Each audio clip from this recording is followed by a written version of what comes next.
next panel is probably going to connect with people in this room because everyone's been in a transition period in their life.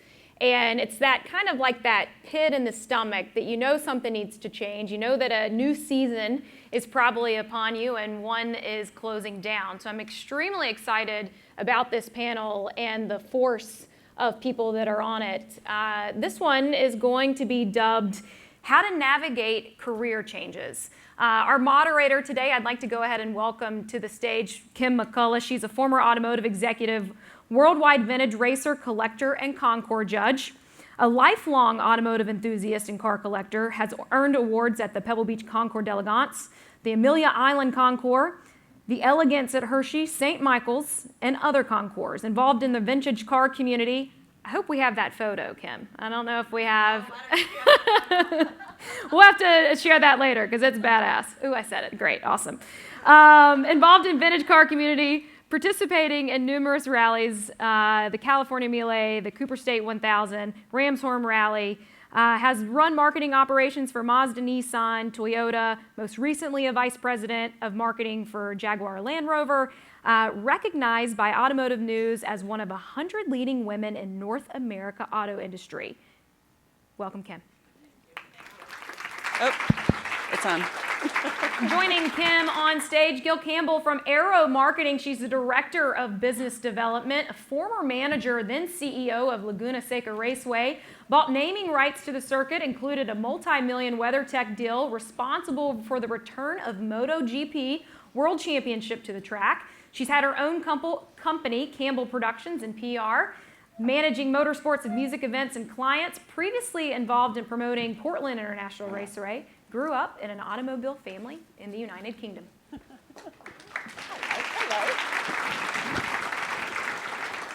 Alba of Hendrick Motorsports is the Director of Competition, overseeing simulation, data acquisition, analytics, and communication technologies and R&D. The first automotive job she held was with GM after 4 years of competing in Formula SAE as data acquisition engineer. Born in Spain, graduate of the University of Puerto Rico as a mechanical engineer. Welcome.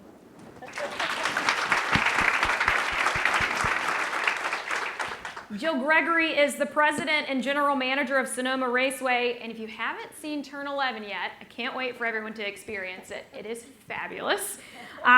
She joins Gill as the second woman to manage a NASCAR Cup Series property. Previous NASCAR executive vice president and chief marketing and content officer, had several roles as she grew in the NASCAR community since 2007. She was a senior vice president of motorsports of marketing for Bank of America and the marketing director of NASCAR Sprint Cup for Sprint Nextel. Member of the board of directors of the NASCAR Foundation. Welcome, Jill Gregory.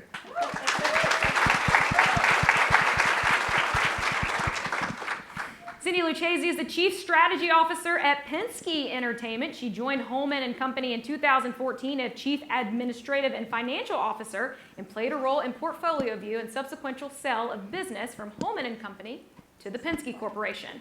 She served as CEO of 2 publicly traded companies, undergraduate degree in accounting and an MBA from both Indiana University, and she's a member of the Kelley School of Business Dean's Council. Welcome.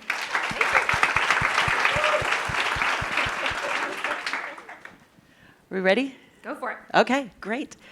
Well, I'm really excited to talk to this very accomplished group of women, but I wanted to set the scene a little bit for everybody. So the average American worker will have 12 jobs through their career lifetime. So just to kind of put that in perspective. Half of the Americans who quit their jobs in 2021 changed careers. Half. So now I realize COVID put a special spin on that, but that's a large number. And that's contrasted with the fact that only 14% of Americans believe the job they have, they love and they don't want to change. That's a really low number. So the ability to be able to make transitions effectively in your career, to kind of be able to plan that out, is a really important skill that all of these women up here have mastered quite well. So I wanted to dig a little bit deeper into the accomplishments, and I wanted to start with Cindy, actually. So I thought I'd mix it up a little bit. Normally it goes this way. I'll flip it around. So you made a big transition. Your career was starting more in the medical field, and you made that transition to Penske. Kind of what motivated that change? This is on. Good. Okay. Sorry. These chairs really do have They rollers. do roll. You gotta. Yeah. Oh. Yeah. And I'm a mover, so I gotta be careful here. Yeah. It's one of those things. It's hard to explain because it's kind of like Beth was saying. A lot of things just sort of happen, and it isn't. I certainly had plans and dreams and aspirations, but I'm telling you, what I would have written at 18 or 25 or 30 is not at all where I ended up. And it's all been fantastic. And so really, I guess how I ended up in pharmaceutical and then medical devices. And that's something I have a huge passion for. And even now, I'm on several company boards that are related to that. And that was one of the key things I wanted to say to all of you is passion matters so much. If you think about your job, you spend more time at your job than you do anything else. And so you want it to be something that you're passionate about. So fast forward then, how did I end up at Penske Entertainment and in racing? Quite honestly, the reason was I had been in another company and decided I was ready to move on to something else. And Mark Miles, I don't know if any of you know Mark, but he's the CEO of Penske Entertainment. And he called me and said, you know what, I need a CFO and heard a lot about you. Why don't you come in and talk to me? And I thought, it's a small private company. It's Motorsports, which I love, but I, never thought I would actually be working in it. And next thing I knew, I said yes, best decision I ever made. Now we've heard a lot about the importance of building a network. Now, did you know him before, or was that a call out of Okay, network, that's a great, okay. Actually, on the board, they had a just amazing board at Holman and Company, because honestly, that is the most important, I better be careful, critically important asset to Indianapolis in the state of Indiana. So the who's who of business people were on this board, and one was Mitch Daniels. I don't know if any of you know him. He was the governor of Indiana, and he was the president of Purdue. He had tried to hire me, and I ended up not doing that. But when Mark needed a CFO, he went to Mitch and said, hey, I know you just hired a CFO. Is there anybody that you saw in the mix that you could recommend? So that's how it happened. There you go. So that's another tick in the column for making sure you've got a good, strong network. Exactly. Yep. Now, Gill, you've kind of covered the motorsports from different angles, certainly from a sponsor perspective, sanctioning body, and now at the track. So was that part of your master plan? There's no master plan. And I know I'm supposed to say, hey, map out your career goals and do all of these things, but I think like Cindy said, sometimes it just happens. And so I think, I'm sitting here today listening to everybody, and I think that, wow, maybe I could have done even more faster if I had done all of these things that we're recommending here today. So there was definitely not a master plan. I'm from Northern California originally, and if someone charted out when I was an 18-year-old, you're going to be the CMO at NASCAR, that would not have been on the bingo card. That just wasn't a thing in Northern California at that time. So, but I think it is relationships, it's networking, it's working at a place where you think you can affect change, your voice is being heard. And if you're doing that along the way, then I think that you're in the right place. And then you also kind of know that maybe sometimes it's time to make a change. Is there anything that that time to make a change? Is there something that kind of prompted that, or something that changed, or you had more trouble getting up in the morning and being motivated, or? No, not at all. And I will say this, even if, I know there's some of my former NASCAR colleagues, there was no reason to leave NASCAR except COVID. And not COVID that affected me personally, but I think we all went through 2020. It was really a watershed year for NASCAR in a lot of ways, which was super exciting, and I'm proud to be a part of that. But then, we were so busy. You travel, you're not as connected with your life. And then COVID happened. You're like, oh, well, maybe there's this whole other world out here that I've been pushing aside because I'm busy and I'm traveling. And so I had the opportunity, or actually just there was a little bit of a flicker in my mind. We'd gotten through COVID. Everything was kind of getting back to normal. And I saw that the former president of Sonoma Raceway was retiring. And I'm like, that's interesting.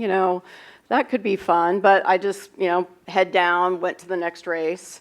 And then, I don't know, something else came up like a month later. I wonder what they're going to do there. And I thought, well, you know what, if I don't ask and find out, then I'll probably regret that. That would be a chance to go back to California, which I love. Not that I didn't love living here in Charlotte. But I'm a California girl through and through, and an opportunity that was going to allow me to use all of my experience gained in relationships in 15 years at NASCAR could be applied to the same industry, but in a whole different way. That was just something that I thought I'd kick myself if I didn't see if that was an opportunity. And it obviously worked out very well for you, so that's awesome. It did. I'm 18 months in and learning a whole new side of the motorsports business. So, and that's been fun too. Sometimes you kind of know you're in a certain role and you know the routine, you know how to do it, and then pushing yourself to do something different is sometimes scary, but also sometimes pretty rewarding. Now, Alba, so I don't know how many of you guys yesterday saw the Formula SAE car out there. So that's something very close to you, and how you got started and really gave you the leg up with GM and now in your current role. Can you just share your story, because I think it's fabulous. Thank you, and thank you. First of all, this is awesome to see everybody here. We have been in so many of the meetings, and Lynn and everybody planning this, so it's great to see everybody. Grew up in Puerto Rico. Puerto Rico is my home. My whole family is still there. I am they call me the black sheep because I moved to the United States, okay? And I didn't stay there. But I decided to become a mechanical engineer because I wanted to be an astronaut, and I wanted to be the first female Puerto Rican astronaut. My idol, I had a poster of Sally Ride, the first American astronaut. And that's what I was going to be, and I was so focused that was it. So I went to study mechanical engineering. And long story short, I got an opportunity to work on a race car. And I fell in love with the whole process and the travel to United States for me the first time to come and compete with this vehicle. The year after, that was with a solar car. The year after, I go to, with a team of 4 other guys, we founded the first Formula SAE team at the University of Puerto Rico. And I learned a lot, not only from the design of the car build, but how to go and sell and get a sponsorship and do all these kind of things that you never think about it. And long story short, after that, in one of the competitions, I got hired at General Motors at the Motorsports department. Interesting enough, I never interviewed with NASA, so you can see how things really happen. So that was how I got here to United States. And the project, that Formula SAE project that you will see that is there in the corner, the one from the University of North Carolina, Charlotte. But that project was the one that got me to do something completely different that I never thought about it. Something that I'm very proud is that I am still very involved with the project at the level, national level, with SAE as not only as a sponsor, but also as a recruiter and also as a judge and helping teams to get here. And it's very dear to myself, and it's great to see some of the alumni that were at the Formula SAE program. I see one over there that will be a speaker very soon, and to see how they have progressed. And let me tell you, life in motorsports is amazing. I love what I do, but it's a very high commitment. And it's interesting how our lives change, but I will not change how I got here, and that's awesome. Now, what first sparked the interest with even getting involved with Formula SAE? Was there something that happened, or you just kind of saw that and, gee, that's something I want to try? Well, it was interesting. I had a B in a class, and the professor said to me, if you help me to work on a project that was with a solar car, and help me the whole summer to work on this, you can go and get an A. And I think that we do get anything to do an A.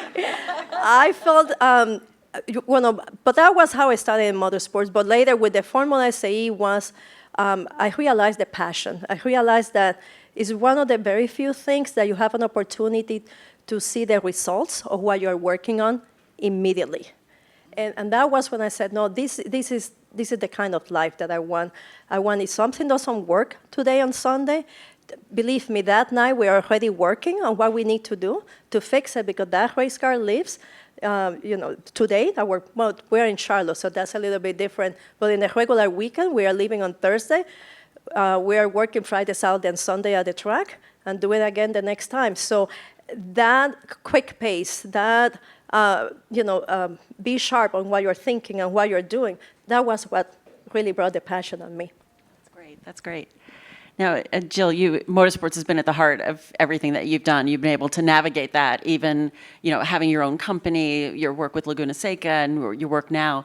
Maybe just share with everybody how you've been able to, even though doing all these different things and these great challenges, you've been able to keep motorsports at the core of that. I think I can credit that actually with my father. He was the first man to drive a car in my hometown. So even though I didn't realize it until 1988, motorsports has been in my DNA. Didn't start off that way. I grew up in England, and you had four choices for a career in England. You could be a nurse. I hate the sight of blood. You could be a secretary. I can't type to save my life. You could be a homemaker, God forbid, and or you could be a school teacher. So God help all of those poor children that ended up under my tutelage. And then I escaped England, came to the United States, and went, oh my God, I can do anything I want to do in this country. So getting into motorsports in 1988, I actually went to work for a company that promoted IndyCar and Portland International Raceway. And I stood on the racetrack and went, oh, this is it. This is what I want to do for the rest of my life. So I have managed to touch, I think, almost every aspect of motorsports throughout my long, long life. I started off, promoting events. Then I had my own business. I was at the very beginning of the American Le Mans series. I was a contractor for IMSA. I've worked on the team side of it. I've worked, on the PR side of it. And then I got a call one day and said, what are you doing in December? And I said, actually, not much. They said, okay, can you come to Laguna Seca for 2 months? Well, bear in mind, when I came to the United States, I came for a month and didn't go home. I moved to Laguna Seca for 2 months, and that was 22 years ago. So don't ever ask me to your house for dinner, because I might never leave. So I have managed again, and now, since I left Laguna 3 years ago, and it was like, what does one do as a 67-year-old woman still needing and wanting to work? And now in the experiential marketing business, where I'm still in motorsports, and I can't think of anything else I would ever want to do, to be honest with you. That's awesome. And Joe was also responsible for bringing in WeatherTech as a name sponsor, which is a huge accomplishment. I think everyone can appreciate how hard that was. Actually, it wasn't as hard as it sounded. Okay, I'm giving you some credit here. Don't take it back. Okay, thank you. No, David McNeil said, if ever there's an opportunity, after Mazda was our naming rights sponsor for many years and a wonderful partner, and David McNeil said to me, if ever the opportunity comes up, give me a call. So I did, and his answer was, where do I send the check? It got a lot more complicated than that afterwards, but it was pretty darn well. It all comes down to relationships. Yeah, back to that networking and how important that is. People to call on, or people that and you have credibility with. So that's really important. So along the way, and I'll go down the row here, did you redefine what success looked like to you as you moved through these different opportunities in your career? I had a very good friend of mine who, when I started my business, said, what will you define as success in your life? And I said, well, when I can own an MXK Jag, that's going to be success for me. So he gave me a little Jag, which I still have on a shelf in my office. And then, I kind of did a few things, and I got a slightly bigger one. I am still waiting for the real thing. That's going to be success. For the 1-to-1 scale model. Exactly. Alba? No, that's a good one. That's a good one. No, I will be honest. At first in your career, you think that success is a lot of material things, and you think that is the position that you're going to get. But I will be honest with you. Success for me lately is what I can do to help others to get in the sport. And I have examples that I can provide you. There are examples here. That we have worked very hard to give them the opportunity to get here. But I've been getting more satisfaction of that because I have realized one thing. I still believe, I still feel that I haven't accomplished a lot, okay? I still feel that I want to accomplish 100 other things that, let's keep it quiet for now, okay? No, but I have realized that we need to help the next generation. We need to have the next, all of us here, we need to be, who are the next ones that are going to do this? And that, my goodness, that's success. And to be honest with you, when you see all the women here, the young ones, the ones that have accomplished, people that I have admired forever, that I have seen for the first time here in my life, I'm like, wow, I have made it. I still have things to do, but goodness, this is success, okay? And if we don't believe that, so. Gill? Yeah, I would agree with that. I think that just seeing the opportunity in this room, as you're early in your career, there is the next promotion. I've got a bigger team, I've got more responsibilities, and that is a lot of what drives you. I think that one of the other panelists mentioned that everybody in here is probably a type A. You've got accomplishments, goals. I think Mike said it earlier, like, don't say I have to do it, say I get to do it. But we're all like, have to do this, have to do that. And I think that early in your career, you kind of have to do that because you are trying to prove yourself and move your way up. But to Alba's point, as you get more established, you can then define what success looks like for you, not the next promotion, the next role, but what can I do that's rewarding? And if it's contributing to an event like this, showcasing and helping others through our experience, that's what becomes rewarding. So I don't know if it's really redefining success as much as figuring out what you need for yourself to feel successful, and that may change. Some days it may be about the job itself or the task, but I think the older I've gotten, the more is the experience and how I can share my experience and how can I give back to people that helped me in the past. That's great. Cindy? That is a really good question. I've been sitting here trying to think of how to answer it. And, I think probably the most important thing I would say is I love what I'm doing. I am so happy. I mean, really, truly happy. And that, to me, is a big sign of success. I also would say I'm at the point now where, I've worked hard enough, earned enough that I don't have to worry about money, and so that part to me is really nice, that you just do what you want to do. But I think the most important thing is what you were saying, Alba. The most important thing to me is the impact that I have on particularly the people that work with me or around me. And I've always been hugely passionate about developing the next generation and coaching and developing and encouraging and challenging and being there for the team, all those things. I think that is so critically important. And I'll tell you, nothing matters more to me than for someone to tell me that I have impacted them or their career. And when I get those thank yous, and when that happens every now and again, that to me it makes me so happy. And also that, I think, is a wonderful way to think about success. Yeah, sometimes you're not always conscious of being a role model until you're someplace and somebody comes up to you and, I've been following your career or something like that. So it is really gratifying and a way to kind of reinforce, again, what we said yesterday and today. You got to see it to believe it. And so I think this group is certainly doing that. What advice do you have for people that are at a career crossroads? I would say, take everything that you've ever done. I always encourage, I do a lot of mentoring, and I encourage people, At one time, I was a cocktail waitress, and I had absolutely no idea what I was going to do with the rest of my life. And I had a customer who said, you need to do something. You really need to get a career or, do something with your life. So I sat down and I wrote all of the things that I did as a cocktail waitress. Good evening, my name is Gill. How can I help you tonight? That's customer service. Tallying up, somebody's tab at the end of the night. That's called budgeting and accounting. And I went through This is now a class in creative resume writing. Absolutely. How's your drink? Can I get you another one? That's all quality control. So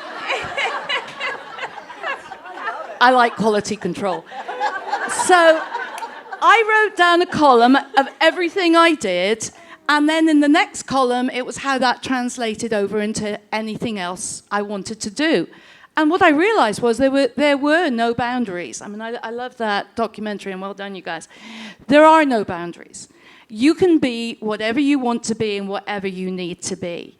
And the one thing about motorsports is that everything applies in motorsports.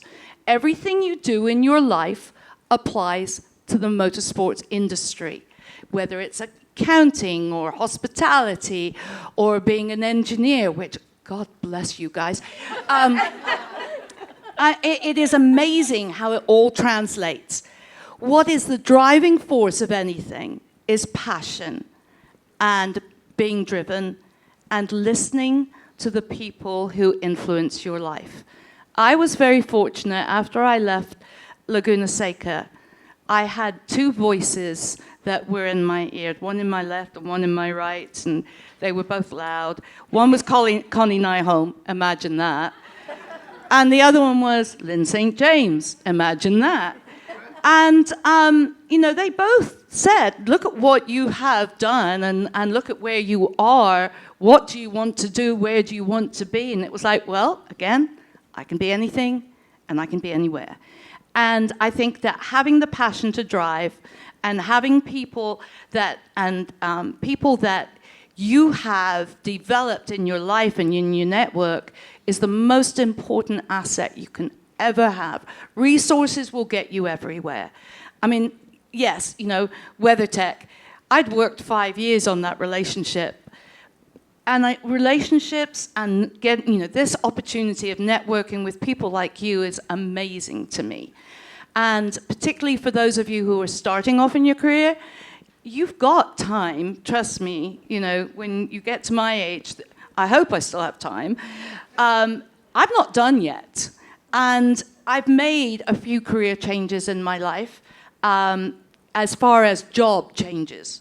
The career that I chose was motorsports, and that's the one that will see me to my dying day. And I thank all of you because you have been a part of it. You're here, and you make it worthwhile. Thank you. Thank you. That's a fantastic answer. And Kim, you and I started to discuss that a little bit the last night. I worked at GM for 23 years, and I never thought that I was going to leave General Motors. I have been very privileged that since day number one, I have been working in motorsports. So amazing career. I always say I have both ties in my bloodstream, okay? So that much I love that brand. But almost 5 years ago, I got an opportunity, and I was not looking for the opportunity, but you get a call from Mr. Hendrick, from Mr. Jeff Andrews, saying, hey, we are putting a department together here, and I want you to work on that department and take care of that department. I will tell you, he messed up my Christmas so badly in 2017 because I spent the whole time thinking, like, what do? I felt like I was cheating on the company that gave me the opportunity to be here. But, one thing that I told you the last night, 2 days before that call, I have been talking to a group of young women that are looking to enter in motorsports, and I told them, hey, never close your doors. If the opportunity comes, think about it, and if it's the right one, let's go and do it. But I was not applying what I was saying out there. It's easier to talk, but to think about what you need to do is a little bit difficult. you know what? I took the risk.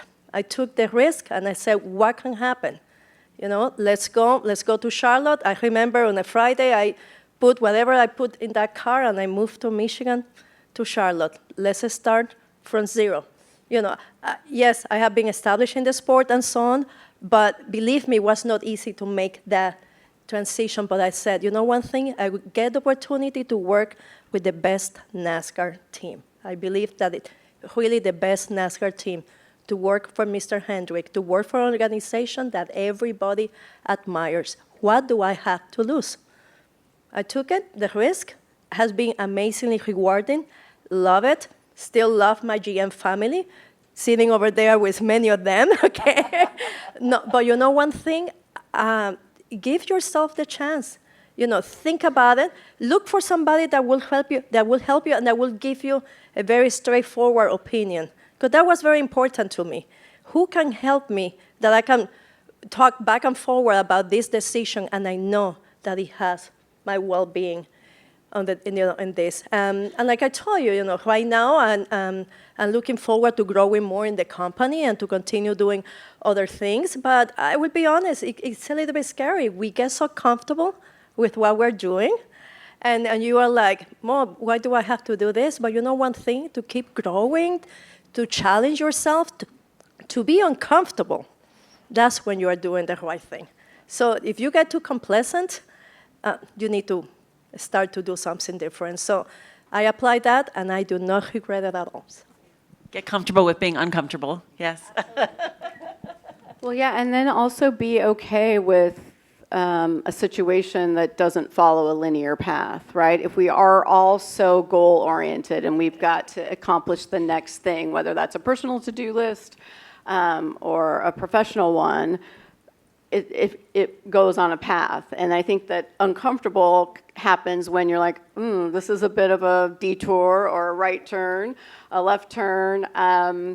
And you have to be okay if, you know, every step in your journey is another step. It's going to have an effect on a future decision that you probably don't even know about. But sometimes it's not linear. And for those of us that are wired to kind of tick off those accomplishments, you have to be okay with, hey, I'm going to do something a little bit different and try something. And hope that that's okay, and take a chance on yourself. And I think one other thing that Alba mentioned on that mentoring and networking, you guys will all meet people in this room that will be great resources. You know, you can reach out to anyone in this room and everyone will be willing to help, but you also need to kind of build your own personal cabinet, like those trusted advisors that you can go to and say, okay, am I crazy? Can I do this? That will say, yes, no, think about this. So create a lot of good casual connections, but also try to find those deep personal friends that will tell it like it is or challenge you on some things, because that's imperative. And I think that, you know, there's not a lot of ways to do that. I mean, that's why this event to me is so special. You don't see this opportunity. And I think sometimes, you know, our male counterparts go out and golf, or they have all these built-in kind of ways to network, and we have to work a little harder at it. So work at it casually, but also try to find those deep relationships and someone that will steer you in the right direction. Wow, great advice. This is tough. So where I would come, I'm going to go back to that thing that I called passion, but it's really more this. When you're at that crossroad, what is it you're looking for? If I would really think about what you're wanting in your new role. And by the way, you can see all of us, we have made those changes over and over. I don't regret a single one. I know it can be scary, but the point I'm going to make is this. You've got to be really certain about what's driving you to want to do that. And if it's, for example, more money, or if it's simply you want to work more from home, or I don't know, whatever it is, those are not the reasons really to be making the change. You know, it's got to be something that you're passionate about, that it's something you're excited about and you're going to enjoy and you're going to love. And if that's the case, go for it. That's great. Thank you. Can I do questions? Okay, I'm just looking for the... Oh, okay, good. Are there any, I want to open it up to any questions from the group here. Right here. Oh, there we go.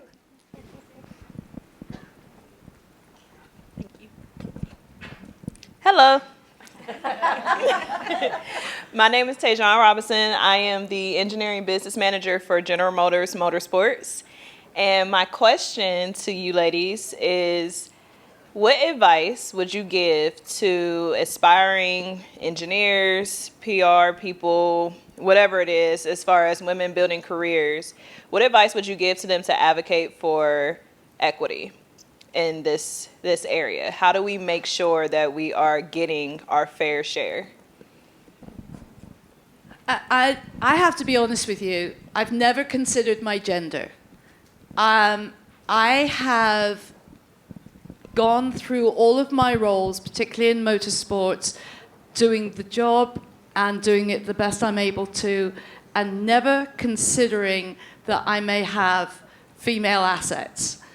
It is so important to me that I am recognized for my accomplishments or for how I present my product, whether it be a racetrack or a series or, these days in motorsports related.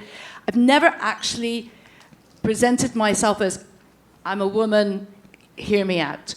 The only time I have ever been rejected as a woman was by a vice president of a major series, and he flat told me he didn't deal with female promoters.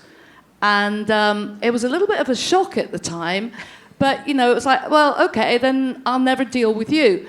About a year later, I was knocking on his trailer door because I was promoting an event that he was now working for. And it was like, be careful, things come around. So I think that doing what you do, doing it well, and not considering, for me, equality, I'm all about equal rights, I'm not about special rights. And if I can do a job as well as a man, I'm going to do it.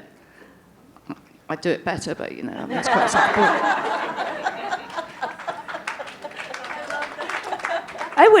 Could I add something just super quick to this? I love that too, by the way. But there is, particularly like you're with General Motors, right? And when you're in bigger companies, it often, and it certainly was the case for me in several of my roles where I was paid less than some of the men. And there were reasons, what school did you go to, blah, blah, blah, whatever all that is. So I think the world's gotten better on that, which is great. But what I'm going to tell you is what I just had a conversation with my daughter the other day. And I said, I've never once advocated for myself on my salary. Never once. I'm ashamed to tell all of you that. But I'll tell you, you need to be your advocate. And you can't just say, oh, well, I looked in the paper and, or online and on Glassdoor and this is what people are getting paid. You need to have, get a hold of your scales and guidelines, at work and see all that and have good arguments and be your advocate for yourself. That's the best way to make sure. Well, and no one's going to care about your career as much as you do. So you can't make a decision based on letting someone down or, hey, I should do this. What do you feel is right? You've got to go for that. And then a piece of advice I was able to talk to a women's basketball team about is when you do have that opportunity, take your seat at the table. Don't sit on the sidelines. Don't sit in the back of the room. Go for it. And even if you don't feel that confidence inside, no one knows what you're thinking in here. Like, just fake it till you make it, whatever you want to call it, but just go and own it. And I think the one thing that struck me yesterday is about the saying that men just show up and women have to be invited. Take your seat at the table. Don't wait for someone to invite you. Have the confidence and go for what you want. No, I agree. And Tay, you and I have started to have some of those conversations, right? And when I started in the sport, right, it was completely different than it's now. But, when somebody, doesn't give me the first of all, I have worked very hard to be where I am today. So I have worked very hard, and I am great about what I do. And you know what? If you are going to dismiss me because I am a woman, I feel sorry for you.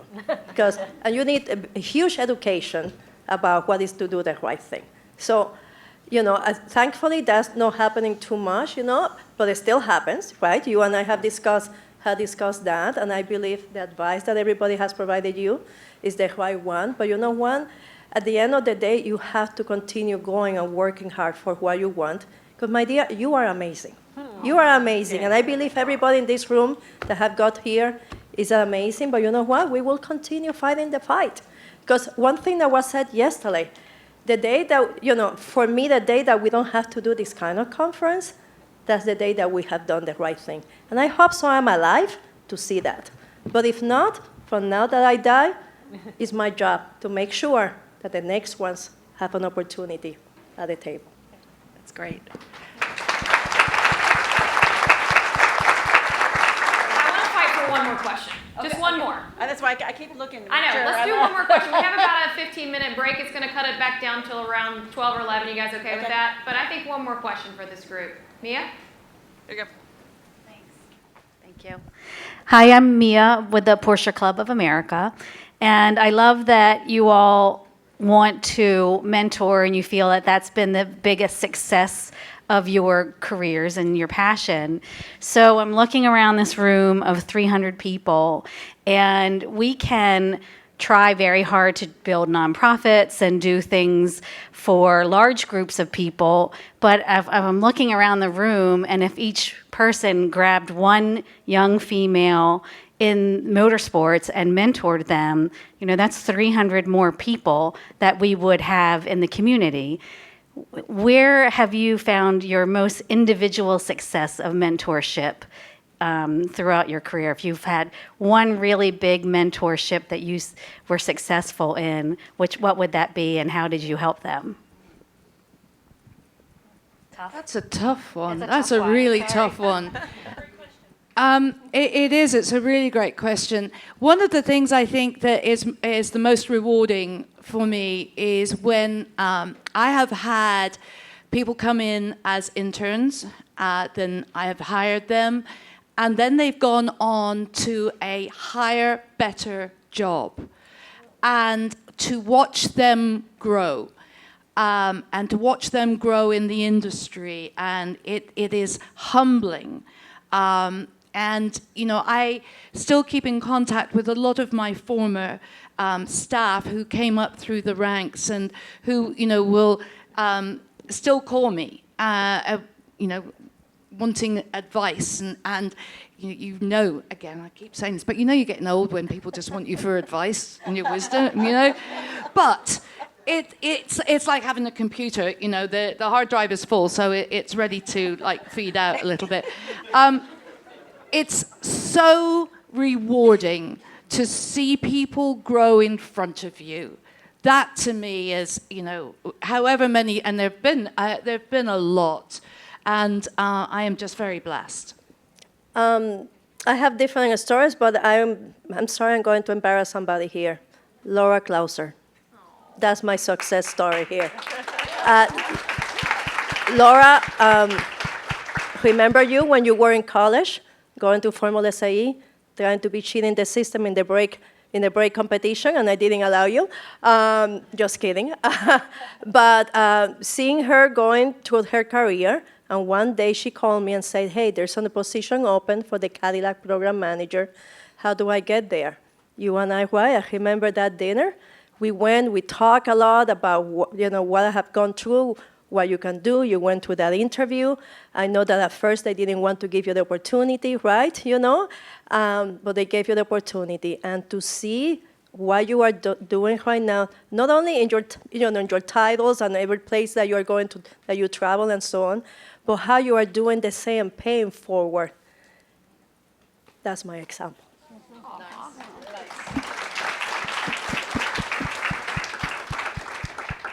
That's really nice. She's right back there in the room. I think that I don't have one specific example like that, but Kim, like you said, I think that you don't know the influence you can have if someone's been following your career. Alba, you're, probably always put into a position where you have a lot of responsibility. You have to be a woman, you have to be Hispanic. But you have an effect on people no matter what. And so I think those small steps, even small interactions here today, are mentoring opportunities that you don't really know about. So you have to take the time and be really deliberate about being willing to help someone, even if it's in a very small way. Yeah, and I will say, I'm going to use one. She's at Penske Entertainment now. She had worked for me when I was at Hillenbrand, and when I came to Penske Entertainment, I had responsibility for a whole lot of things. So, it was finance and IT and HR and real estate and all kinds of things. And so I needed someone to help me do special projects. She was part-time at Hillenbrand. She was manager of SEC reporting. Can you imagine how exciting that was? Anyway, I said, come work. I knew she was super smart, so talented. I said, come work for me. You can help me do these projects. She was a little worried about it. She said, well, I don't know anything about all that. So she came in, and the first thing I gave her was travel. I had her go in and redo our travel policy, pick a travel provider, on and on and on. And then I put her on real estate. And anyway, she did a number of things, employee engagement teams, all kinds of stuff. Did a phenomenal job. And she told me, she said, I was so nervous. I was almost sick to my stomach. When you told me that I could do these things, I didn't think I could. And here I came in and I learned and I did them, and she just grew, and she's now our corporate controller. She is phenomenal. She's a huge talent for us, and I know going to continue to soar in her career. Yeah, that's great.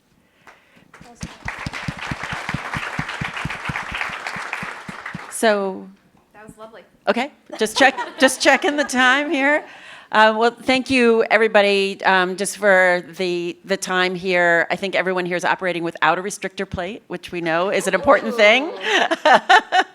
But thank you for the time, and I hope everyone got some good tips and things out of that. Thank you very much.